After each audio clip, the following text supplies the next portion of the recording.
नमस्कार साथियों, मैं सागर चौधरी आज फिर आपका बहुत बहुत स्वागत करता हूं राइट एंगल एकेडमी के यूट्यूब चैनल पर। आज हम लोग देखने वाले हैं राजस्थान का जो कल्चर है उसका एक और टॉपिक, राजस्थान की बोलियां। राजस्थान के अंदर क्षेत्रीय विविधता, भाषाई विविधता, सांस्कृतिक विविधता, अलग अलग विविधताएं पाई जाती है। उसके अंदर से एक विविधता होती है अपने बोली के आधार पर। राजस्थान के प्रत्येक क्षेत्र में जाते हैं तो एक नई बोली देखने को मिलती है। हालांकि जो बोलियां हैं उनके अंदर ज़्यादा डिफरेंस नहीं है, लगभग सब सेम ही देखने को मिलते हैं, लेकिन क्षेत्रीय आधार पर उनकी बोलियों के नाम अलग अलग से हो जाते हैं। तो इसमें कुछ प्रमुख बोलियां हैं और कुछ उप बोलियां हैं। तो आज हम उन सारी बोलियों को याद करने का या समझने का प्रयास करते हैं। तो चलिए स्टार्ट करते हैं राजस्थान की बोलियां। तो राजस्थान की जो भाषा है उसका जो उद्भव, राजस्थान की जो राजस्थानी जो लैंग्वेज है उसका उद्भव किससे माना जाता है? तो शोर सेनी जो प्राकृत भाषा है, कौन सी? शोर सेनी प्राकृत भाषा या अपभ्रंश शोर सेनी जो भाषा है उससे राजस्थानी भाषा का उद्भव माना जाता है। इसमें जो डॉक्टर टेसिटोरी या एलपी टेसिटोरी थे उन्होंने राजस्थान की 12वीं शताब्दी के अंदर भाषा अस्तित्व में ये राजस्थानी भाषा के बारे में कहा था। उसके बाद में नेक्स्ट राजस्थानी भाषा के बारे में किस किस आदमी ने कौन कौन सी बात कही वो अपन देखने के प्रयास करते हैं यहाँ पे। अगला है 8वीं शताब्दी। कौन सी शताब्दी? 8वीं शताब्दी में उद्योधन सूरी। कौन था? उद्योधन सूरी एक राइटर था जिसने अपनी ग्रंथ कूलई माला, कौन सी पुस्तक लिखी थी इन्होंने? कूलई माला। ये बहुत ज्यादा इंपॉर्टेंट है। और इस कूलई माला के अंदर कितनी भाषाओं का वर्णन करते हैं? ये 18 देसी भाषाओं का वर्णन करते हैं और उसके अंदर ये राजस्थानी को भी सम्मिलित करते हैं। और उसका नाम क्या देते हैं? मरुदेश की भाषा को मरुवाणी कहते हैं। क्या कहते हैं? ये मरुदेश की जो भाषा है उसको मरुवाणी यहाँ पे कूलई माला के अंदर उद्योधन सूरी द्वारा कहा जाता है। अगला है अबुल फजल। अबुल फजल का नाम आपने हिस्ट्री में बार बार सुना होगा। इनकी पुस्तक थी आईने अकबरी। उस आईने अकबरी के अंदर ये मारवाड़ी भाषा का वर्णन करते हैं। ठीक है, तो जो भी कहे लोग कि मारवाड़ी कोई लैंग्वेज नहीं है, तो उसके लिए अपन जब साक्ष्य प्रस्तुत करते हैं तो इन्हीं सब आधार के ऊपर साक्ष्य दिए जाते हैं कि इन लोगों ने भी कहा है, तो मारवाड़ी क्या है? एक लैंग्वेज तो है ही है। राजस्थान की भाषाओं के लिए राजस्थानी नाम 1912 ईस्वी में Abraham Grierson, George Abraham Grierson जो होता है उसने अपने ग्रंथ लिंग्विस्टिक सर्वे ऑफ इंडिया में किया। राजस्थानी शब्द का जो सबसे पहले प्रयोग किसने किया? अब्राहम ग्रियर्सन ने। कौन सी पुस्तक थी? Linguistic survey of India. ये बुक का नाम अपने याद रखना है, इंपॉर्टेंट है बहुत ज्यादा। अब ये कुछ और राइटर दे रखे हैं जिन्होंने अलग अलग विभिन्नता बताई कि किस आधार पर राजस्थानी जो लैंग्वेज है उसकी समानता किसके आधार पर वर्णित की गई है। ठीक है, इसके अंदर मोतीलाल मनेरिया, कन्हैयालाल, माणिक्यलाल, ये आपने को इतना याद रखना इंपॉर्टेंट नहीं है, इसको याद रखने का प्रयास ज्यादा मत कीजिएगा। अब अगला आता है राजस्थानी जो लैंग्वेज है उसके जो क्षेत्र है, जैसे हमने राजस्थान, ये राजस्थान आ गया अपना। ठीक है, ये अपना है राजस्थान। ठीक है, भारत मत मानना इसको, राजस्थान। तो ये बीच में क्या आ जाती है? अरावली आ जाती है। अब अरावली के जो इधर का क्षेत्र है उधर लैंग्वेज अलग है, इधर का जो क्षेत्र है उधर लैंग्वेज अलग है। तो इधर का जो क्षेत्र है उसके अंदर जो लैंग्वेज है उसकी जो शैली है मुख्य, उसको क्या कहा जाता है? डिंगल। क्या कहा जाता है? डिंगल। और इधर वाली जो शैली है उसको क्या कहा जाता है? पिंगल। क्या कहा जाता है? पिंगल। तो डिंगल और पिंगल के अंदर क्या विभेद है वो हम समझने का प्रयास करते हैं इस सारणी के अंदर। जो डिंगल लैंग्वेज है वो अपने कौन सी तरफ बोली जाती है? तो आप देख पा रहे हो यहाँ पे कौन सी तरफ है? पूर्वी राजस्थान की तरफ। कौन सी? पूर्वी राजस्थान की तरफ। और जो डिंगल है वो किधर बोली जा रही है? पश्चिमी राजस्थान। ये पश्चिमी राजस्थान आ रहा है, इधर पश्चिमी राजस्थान की तरफ बोली जा रही है।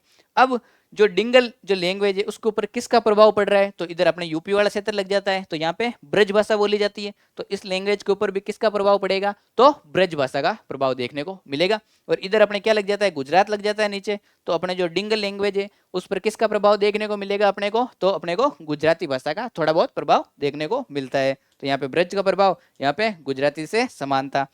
इधर जो अपने डिंगल लैंग्वेज है, अपने जो पूर्वी राजस्थान की जो लैंग्वेज है उधर अपने जो श्रृंगार रस है या जो सौंदर्य रस है, प्रेम आख्यान है, उनके द्वारा उनके उनके बारे में ज्यादा बातें की जाती है, ये ज्यादा उनका चित्रण किया गया है। और इधर जो अपने डिंगल जो लैंग्वेज है उसमें वीर काव्य या वीर रस का ज्यादा वर्णन या उल्लेख देखने को मिलता है। तो इधर वीर रस आ गया और इधर क्या आ गया? श्रृंगार रस आ गया। इधर के जो अपने पूर्वी जो डिंगल की जो ये पिंगल जो लैंग्वेज है उसके अंदर जो विद्वान थे, जो साहित्यकार थे, वो कौन सी लैंग्वेज से संबंधित है या कौन सी जाति के थे? तो भाट विद्वान ज्यादा हुआ करते थे।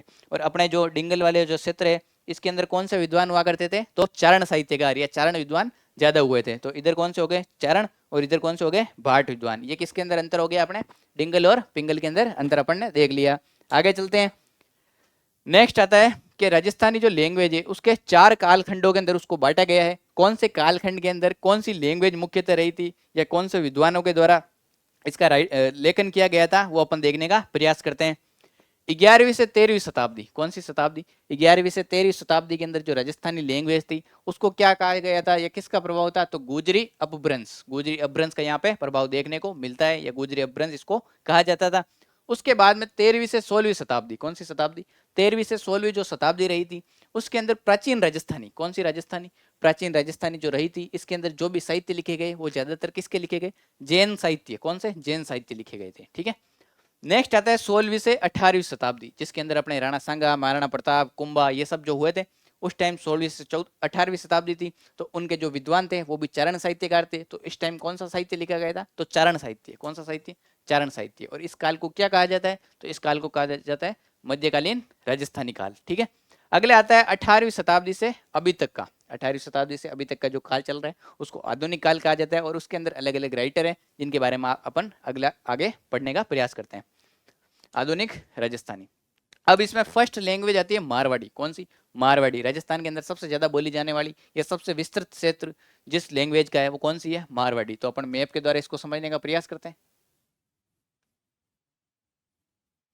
कौन सी लैंग्वेज है? मारवाड़ी। तो मारवाड़ी कहाँ बोली जाती है? अगर बेसिकली भी मैं आपको पूछूं तो ज्यादातर जिले आप सही बता ही दोगे, लेकिन फिर भी अगर आप इनको याद रखना चाहते हो तो इनको सब लैंग्वेज को मैप में ड्रॉ कर लीजिएगा। सबसे पहले क्या आता है? पश्चिमी राजस्थान के अंदर विशेषकर जैसलमेर, जोधपुर, नागौर, पाली, बीकानेर, जालोर, बाड़मेर। कहाँ कहाँ पे? अपने जैसलमेर, जोधपुर, नागौर, पाली, बीकानेर, जालोर और बाड़मेर। ये इधर वाला जो क्षेत्र है अपने, यहाँ पे जोधपुर, जैसलमेर, पाली, जालोर, इधर अपने बीच में आ गया नागौर, इधर आ गया बाड़मेर यहाँ पे नीचे, ठीक है। तो ये सारा ये अपने बीकानेर, ये सारा जो एरिया है उसके अंदर कौन सी लैंग्वेज बोली जाती है मुख्यतः? तो अपने मारवाड़ी लैंग्वेज बोली जाती है। क्षेत्रफल की दृष्टि से इसका प्रथम स्थान है। सबसे बड़ा जो क्षेत्रफल है दिख ही रहा है आपको, सबसे बड़े क्षेत्र के अंदर कौन सी लैंग्वेज बोली जाती है? तो मारवाड़ी बोली जाती है। और सबसे बढ़िया लैंग्वेज भी कौन सी है राजस्थान के अंदर, या मूल राजस्थान की जो लैंग्वेज है वो कौन सी है? मारवाड़ी है, ठीक है।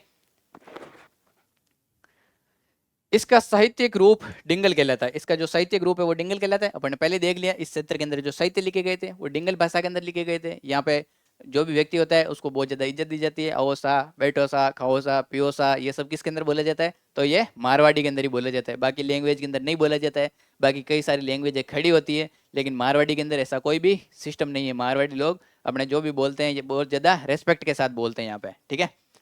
अगले आते हैं मारवाड़ी की उपबोलियां। मारवाड़ी की कौन कौन सी उपबोलियां हैं? तो इसमें डटकी, महेश्वरी, ओसवाली, गोडवाड़ी, मेवाड़ी, बागड़ी, नागौरी, खेराड़ी और थड़ी, ये सब क्या है? पहले ये संपूर्ण तो हो गई मारवाड़ी। अब इसके अंदर भी प्रत्येक जिले में प्रत्येक ढाणी के अंदर अलग अलग लैंग्वेज बोली जाती है। उस आधार पर और उपबोलियां विकसित हो गई है। उन उपबोलियों को सम्मिलित रूप से मारवाड़ी के अंदर रखा जाता है। तो उनके नाम ये रहे, ठीक है।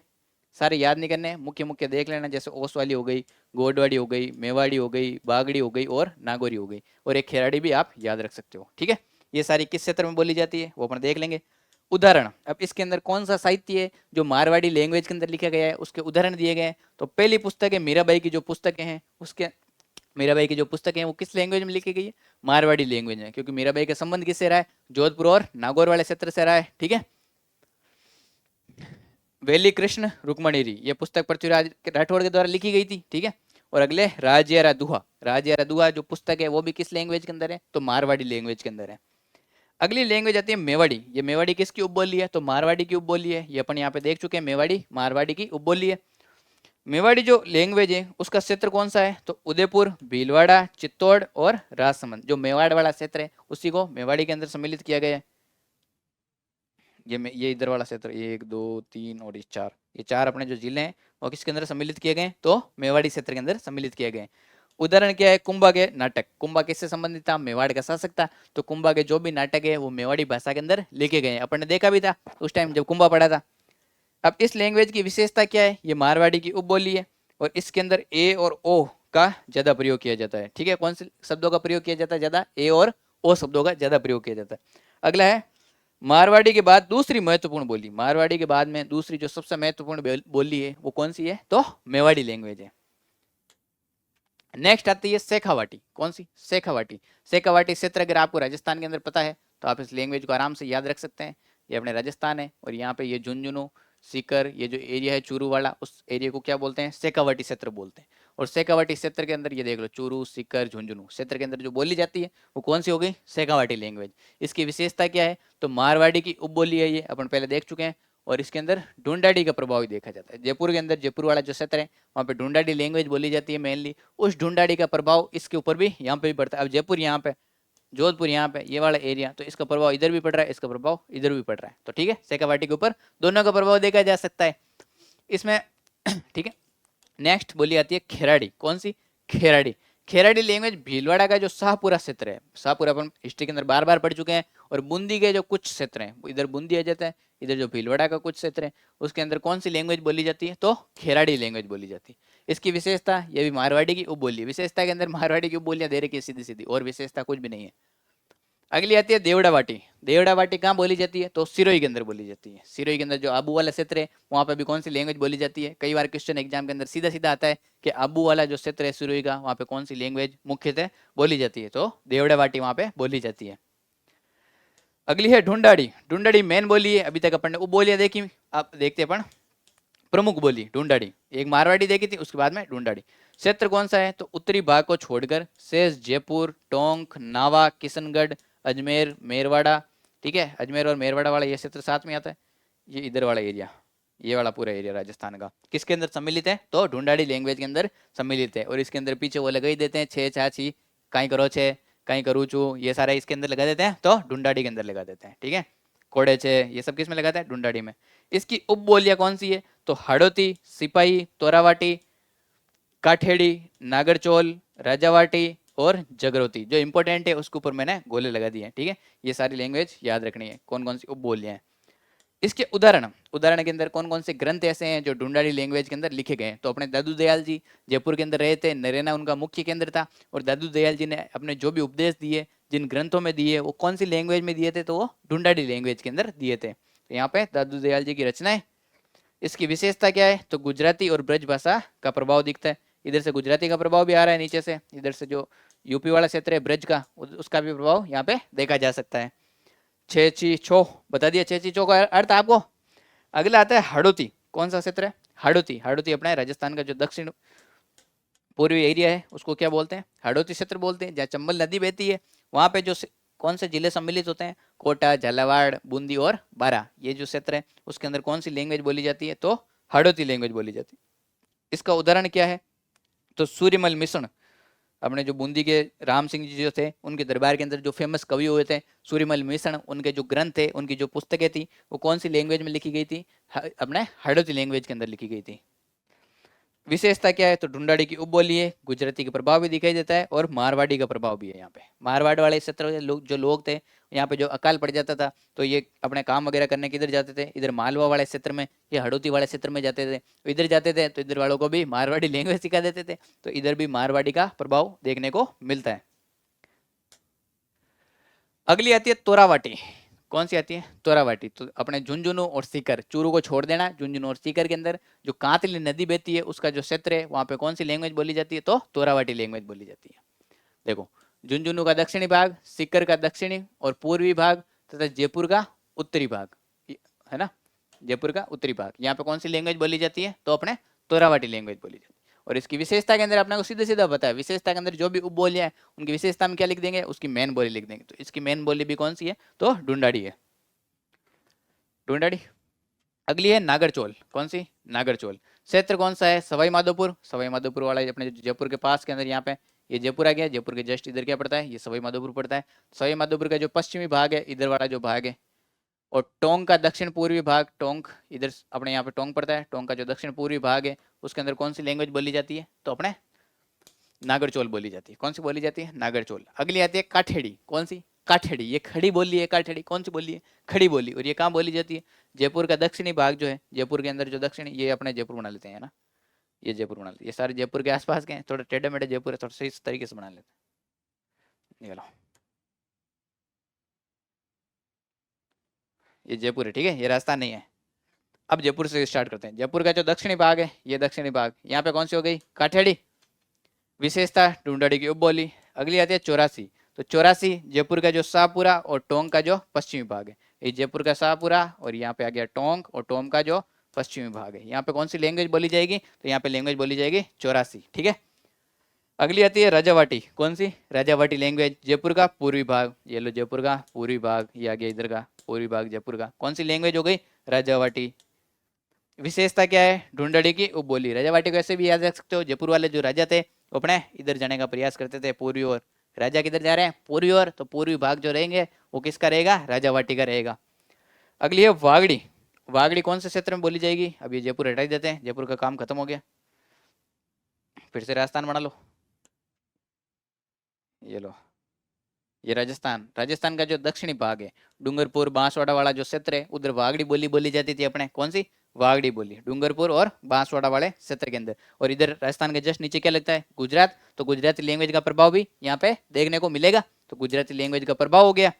आप डायरेक्ट डायरेक्ट वैसे याद रखो कि क्षेत्र है जो अपन इसका मैप बनाते हैं, सो क्षेत्र के अनुसार अपने को वैसी चीजें आदि तो याद हो जाती है। राजस्थान ज्योग्राफी के अंदर ही ये कौन से क्षेत्र की क्या विशेषता होगी। अब इस क्षेत्र के पास में गुजरात लग रहा है तो कहने की बात ही नहीं है कि गुजराती लैंग्वेज का प्रभाव आएगा। इधर यूपी लग रहा है तो कहने की बात थोड़ी है कि भरतपुर वाली या अपना अलवर की तरफ जो मेवाती लैंग्वेज बोली जाएगी उसके अंदर किसका प्रभाव देखने को मिलेगा? तो यूपी का जो ब्रज भाषा है उसका प्रभाव देखने को मिलेगा, सीधी सी बात है।